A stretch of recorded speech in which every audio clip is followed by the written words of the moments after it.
Hola queridos hermanos, te invito a que puedas suscribirte a este canal, activar la campanita y dejar su like, que Dios te bendiga. Capítulo 4, para obtener la paz interior. El que encubre sus transgresiones, no prosperará, mas quien las confiese y las abandone, alcanzará misericordia.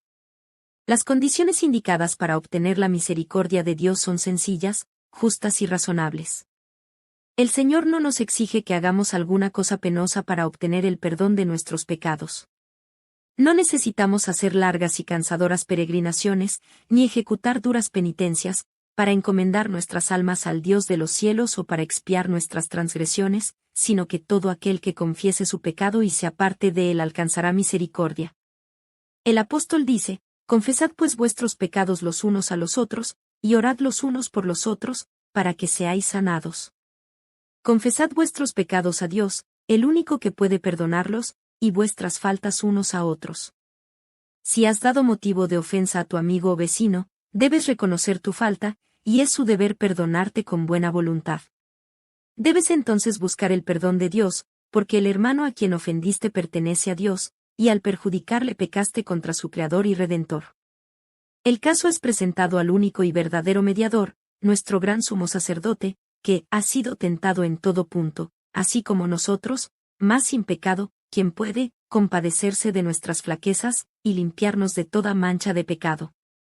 Los que no han humillado su alma delante de Dios reconociendo su culpa, no han cumplido todavía la primera condición de la aceptación. Si no hemos experimentado ese arrepentimiento del cual nadie debe arrepentirse, y no hemos confesado nuestros pecados con verdadera humillación del alma y quebrantamiento del espíritu, aborreciendo nuestra iniquidad, no hemos buscado verdaderamente el perdón de nuestros pecados, y si nunca lo hemos buscado, no hemos encontrado la paz de Dios. La única razón por la cual no obtenemos la remisión de nuestros pecados pasados es que no estamos dispuestos a humillar nuestro corazón ni a cumplir las condiciones que impone la palabra de verdad. Se nos dan instrucciones explícitas tocante a este asunto. La confesión de nuestros pecados, ya sea pública o privada, debe ser de corazón y voluntaria. No debe ser arrancada al pecador. No debe hacerse de un modo ligero y descuidado o exigirse de aquellos que no tienen una comprensión real del carácter aborrecible del pecado. La confesión que brota de lo íntimo del alma sube al Dios de piedad infinita. El salmista dice: cercano está Jehová a los quebrantados de corazón, y salva a los de espíritu contrito. La verdadera confesión es siempre de un carácter específico y reconoce pecados particulares. Pueden ser de tal naturaleza que solo puedan presentarse delante de Dios. Pueden ser males que deban confesarse individualmente a los que hayan sufrido daño por ellos, pueden ser de un carácter público, y en ese caso deberán confesarse públicamente. Pero toda confesión debe hacerse definida y directa, para reconocer en forma definida los pecados de los que uno sea culpable. En los días de Samuel los israelitas se alejaron de Dios. Estaban sufriendo las consecuencias del pecado, pues habían perdido su fe en Dios, el discernimiento de su poder y de su sabiduría para gobernar a la nación, y no confiaban en la capacidad del Señor para defender y vindicar su causa. Se apartaron del gran gobernante del universo, y desearon ser gobernados como las naciones que los rodeaban. Antes de encontrar paz hicieron esta confesión explícita: porque a todos nuestros pecados hemos añadido esta maldad de pedir para nosotros un rey. Tenían que confesar el preciso pecado del cual se habían hecho culpables. Su ingratitud oprimía sus almas y los separaba de Dios. La confesión no es aceptable para Dios si no va acompañada por un arrepentimiento sincero y una reforma. Debe haber cambios decididos en la vida, todo lo que ofenda a Dios debe dejarse. Tal será el resultado de una verdadera tristeza por el pecado. Se nos presenta claramente lo que tenemos que hacer de nuestra parte: lavaos, limpiaos, apartad la maldad de vuestras obras de delante de mis ojos, cesad de hacer lo malo, aprended a hacer lo bueno, buscad lo justo, socorred al oprimido, mantened el derecho del huérfano, defended la causa de la viuda. Si el inicuo devolviere la prenda, restituyere lo robado, y anduviere en los estatutos de la vida, sin cometer iniquidad, ciertamente vivirá, no morirá. El apóstol Pablo dice, hablando de la obra del arrepentimiento: el que fuisteis entristecidos según Dios, que solícito cuidado obró en vosotros, y que defensa de vosotros mismos, y que indignación, y que celo, y ¡qué justicia vengativa! En todo os habéis mostrado puros en este asunto.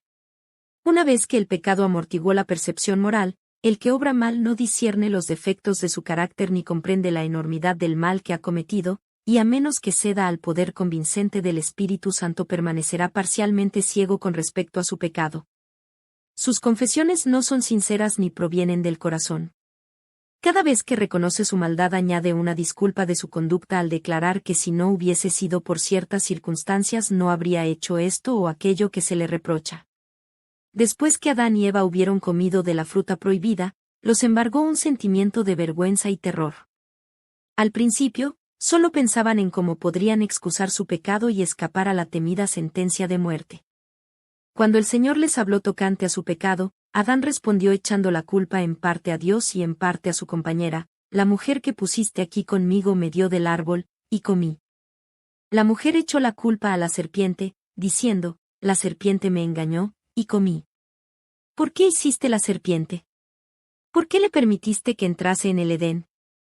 Esas eran las preguntas implicadas en la excusa que dio por su pecado, y de este modo hacía a Dios responsable de su caída.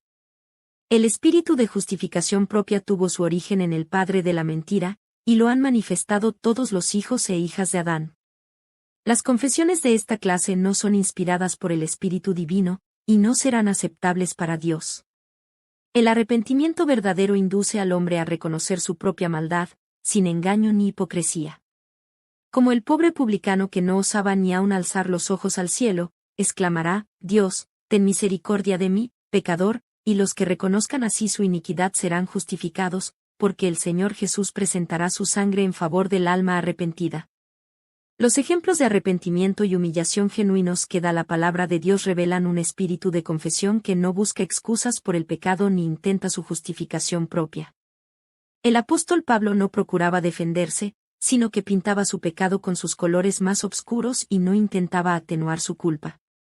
Dijo: lo cual también hice en Jerusalén, encerrando yo mismo en la cárcel a muchos de los santos, habiendo recibido autorización de parte de los jefes de los sacerdotes, y cuando se les daba muerte, yo echaba mi voto contra ellos.